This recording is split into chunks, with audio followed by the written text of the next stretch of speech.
जय हिंद दोस्तों, मैं सुजन डू स्टडी में आपका स्वागत करता हूं। वो सुबह जल्दी उठकर पढ़ने वाला लड़का आज रात भर सो नहीं पाया। वो लड़की जिसने पिता की उम्मीदों के लिए सालों मेहनत की, आज उसका एडमिट कार्ड इनवैलिड दिखा रहा था। किसी ने किताबें गिरवी रखी थी, किसी ने कोचिंग की फीस उधार ली थी, कोई गांव से शहर आया तो कोई माँ बाप का सपना लेकर दिल्ली की गलियों में किराए पर रह रहा था। इन सबका सिर्फ एक सपना था, एक छोटा सा सपना, सरकारी नौकरी। पर एसएससी फेज 13 की परीक्षा उनके लिए एक सपना नहीं, एक सजा बन गई। Server down, admit card error, shift cancel, ये सारी समस्याएं उनके सामने उनको देखने को मिली, उनको फेस करने को मिली। जिन्होंने सालों की तैयारी की, कई साल लगा दी अपनी तैयारी में, लेकिन उन्होंने ये तैयारी की तो कोई गलती की नहीं दोस्तों, ये उनके साथ धोखा हुआ। उनकी इतने साल की तैयारी उनकी गलती बन गई, उनके लिए धोखा बन गया।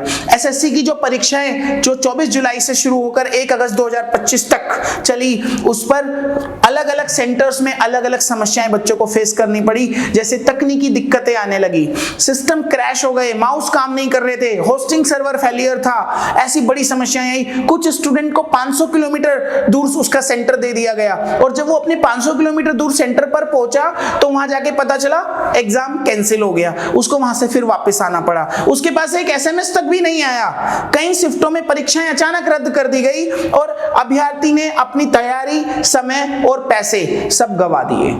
दोस्तों जरा सोचिए, जब एक छात्र अपनी मां से आकर बोले कि पेपर नहीं हुआ और उसकी मां के आंखों में आंसू हो, और उस बात की गलती किसकी है, उसके लिए कौन जिम्मेदार है? आज लाखों छात्रों की मेहनत पर सवाल उठ रहा है। एड्यूकिटी जैसी प्राइवेट कंपनियां जिनको एसएससी द्वारा ठेका दे दिया गया और करोड़ों बच्चों का फ्यूचर दांव पर लगा दिया, और अब वो बच्चे सवाल पूछ रहे हैं, वो स्टूडेंट सवाल पूछ रहे हैं तो जवाब कोई नहीं दे रहा है, सब चुपचाप बैठे हुए हैं। ये सिर्फ परीक्षा की लड़ाई नहीं है दोस्तों, ये आत्मसम्मान की लड़ाई है, क्योंकि हम नौकरी नहीं, इंसाफ भी मांग रहे हैं। नौकरी मांगने के लिए हमने मेहनत की है, अब हम इंसाफ भी मांग रहे हैं। छात्रों ने दिल्ली चलो अभियान शुरू किया, जंतर मंतर सीजीओ कॉम्प्लेक्स में प्रदर्शन भी किया, जहां उन्हें पुलिस की लाठी चार्ज का सामना करना पड़ा।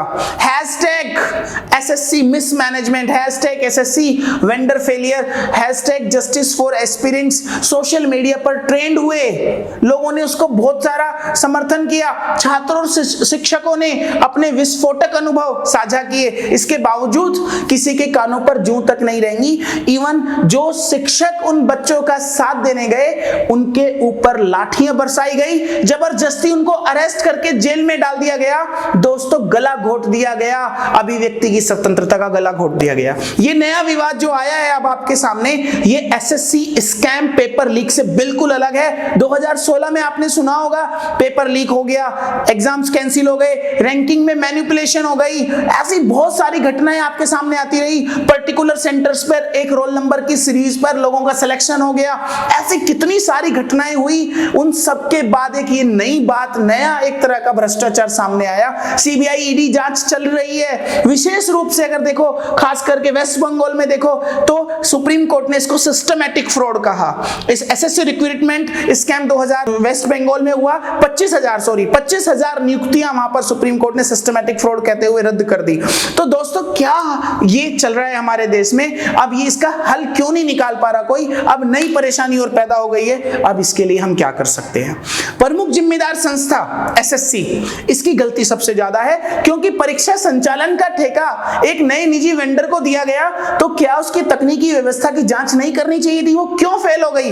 और इसमें हद तो तब हो गई जब परीक्षाएं आप कैंसिल कर रहे हो, अचानक से रद्द कर रहे हो, और एसएमएस भी नहीं भेज रहे हो, आधे में रुकवा रहे हो, कुछ बच्चों का लॉगिन ही नहीं हो रहा है, एडवांस बैकअप प्लान भी नहीं है, तो बच्चों को केंद्र यानी छात्रों को अपने सेंटर से वापस लौटना पड़ रहा है। दोस्तों अब क्या करे? वो एसएमएस जो उसको मिलना चाहिए था एक दिन पहले या एक रात पहले, एटलीस्ट उसका तो पता चले, वो अपना काम अच्छे से कर तो सके। तो इसके साथ एसएससी को अपनी जिम्मेदारियां अच्छे से निभानी चाहिए थी। परीक्षा का संचालन, उसकी पूरी निगरानी, परीक्षा के संचालन की निगरानी, वेंडर के तकनीकी परीक्षण की पुष्टि, छात्रों की सुविधा का ध्यान रखना, ये सब एसएससी की जिम्मेदारी बनती है। इसलिए प्रशासनिक विफलता है, सीधे एसएससी की नाकामी है। और इस परीक्षा को एसएससी ने टीसीएस जो पहले वेंडर था, टीसीएस जो पहले ये परीक्षाएं लेता था, उसको हटाकर एक नए रिलेटिवली अननोन वेंडर एडुकेटी को ये जिम्मेदारी सौंप दी। और ये असली बात तो यहां पर आई, गड़बड़ की बात तो अगर हम बात करें, एडुकेटी करियर टेक्नोलॉजीज प्राइवेट लिमिटेड नाम की एक प्राइवेट कंपनी जो है, ये पहले ही एनटीए के एग्जाम 2018 में परीक्षाओं में फेल हो चुकी है, यानी कि 2018 में ये कंपनी फेलियर रही है। ये बताता है कि वेंडर के पास पूरी क्षमता है ही नहीं, उसने जल्दबाजी में सारा टेस्ट ऑर्गेनाइज किया है। एसएससी एक संवैधानिक निकाय है, हमारी भारत सरकार के अंदर में आता है, department of personal and training के अंतर्गत आता है। सरकार की जिम्मेदारी होती है ऐसी संस्थाओं की कार्य प्रणाली पर निगरानी रखे, परीक्षा प्रक्रिया में ट्रांसपेरेंसी और अकाउंटेबिलिटी सुनिश्चित करे। लेकिन पिछले कुछ सालों में एसएससी ने रिकरिंग समस्याएं जैसे पेपर लीक हो रहा है या टेक्निकल फेलियर हो रहा है, भ्रष्टाचार हो रहा है, इतनी गलतियां आए जा रही हैं, पर सरकार की गलती क्या है? इनडायरेक्ट सुपरविजरी फेलियर के रूप में उन्होंने आज तक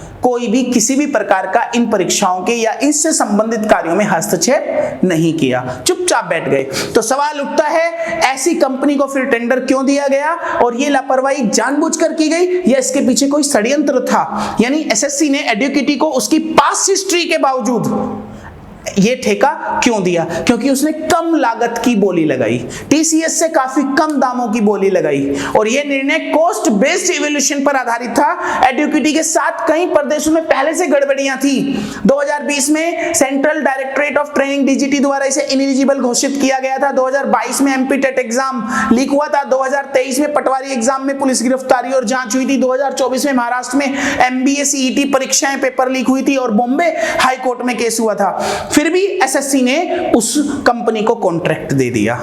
एसएससी ने कुछ शिफ्ट्स के एग्जाम्स कैंसिल कर दिए और उसके बारे में अब तक उसकी कोई पारदर्शी जांच नहीं की, कोई अधिकारी का कोई बयान नहीं आया, कोई किसी को जिम्मेदार नहीं ठहराया गया, और छात्र वहां दिन रात भूखे प्यासे वहां पर पुलिस वालों की लाठियां खा रहे हैं। कहीं ये पूरा सिस्टम भ्रष्ट तो नहीं है या फिर स्टूडेंट्स को बलि का बकरा बनाया गया है? एसएससी ने चयन प्रक्रिया किस तरह से अडॉप्ट की है, किस तरह से उसको बनाया है? उन्होंने QCBS सिस्टम रखा, क्वालिटी कम कॉस्ट बेस्ड सिलेक्शन।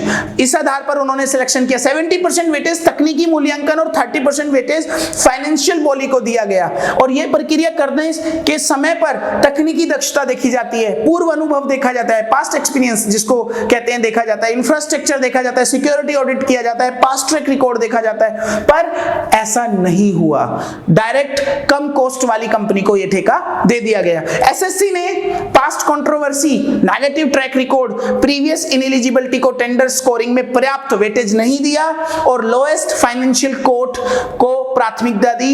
यह सीधा सीधा आरोप है उसके ऊपर। सरकार की कमी क्या रही? ओवरसाइट अपेक्षित रूप से मतलब मजबूत नहीं रही उसकी। उन्होंने टेंडर क्लॉज को रिसफल नहीं किया ताकि पास्ट परफॉर्मेंस को पेनलाइज किया जा सके, वो उसने देखा ही नहीं है। देश भर में हजारों छात्र सड़कों पर हैं, दिल्ली चलो मार्च हुआ है, जंतर मंतर पर प्रदर्शन हुए, लेकिन मिला क्या है? पुलिस की लाठियां और सरकार की खामोशी। दोस्तों, ये बहुत सोचनीय विषय है। सोशल मीडिया पर ट्रेंड हो रहा है hashtag justice for SSC students, hashtag री एग्जाम्स एसएससी, लेकिन इसका कोई फर्क किसी को नहीं पड़ रहा है, ये आवाज कहीं तक नहीं पहुंच पा रही है। तो अब सवाल आपसे है, क्या सिर्फ विरोध से बदलाव होगा या हमें मिलकर शिक्षा व्यवस्था में जवाबदेही लाने के लिए भी कोई व्यवस्था करनी पड़ेगी, उसके लिए भी आवाज उठानी पड़ेगी? क्या करना चाहिए सरकार को या एसएससी को? सबसे पहले वेंडर को ब्लैक लिस्ट किया जाए, री एग्जाम की मांग की जाए, दोबारा से एग्जाम होने चाहिए, सीबीआई स्वतंत्र जांच कमेटी गठित हो जो इसकी जांच करे, छात्रों को हर्जाना दिया जाए, उनको मेंटल डैमेज का समाधान दिया जाए। उनका मेंटल डैमेज का उनका क्या समाधान होगा? जो उनकी क्षति हो रही है, जो उनको परेशानी हो रही है, उसका क्या हल निकलेगा? इसी के साथ दोस्तों ध्यान रहे, अगर आप किसी ऐसे व्यक्ति को, ऐसे बच्चे को, ऐसे स्टूडेंट को जानते हैं जो इस परीक्षा की तैयारी कर रहा था, तो उससे जाकर पूछिए कि उसका हाल क्या है। और अगर आपको लगता है कि ये सिर्फ छात्रों का मामला है, तो याद रखिए कल ये आपके बच्चों के साथ भी हो सकता है। तो आइए इस आवाज को दबने ना दें। परीक्षा फिर होगी या नहीं पता नहीं, पर ये आवाज अब थमेगी नहीं। ठीक है दोस्तों, फिर मिलते हैं नए टॉपिक के साथ। जय हिंद, जय भारत।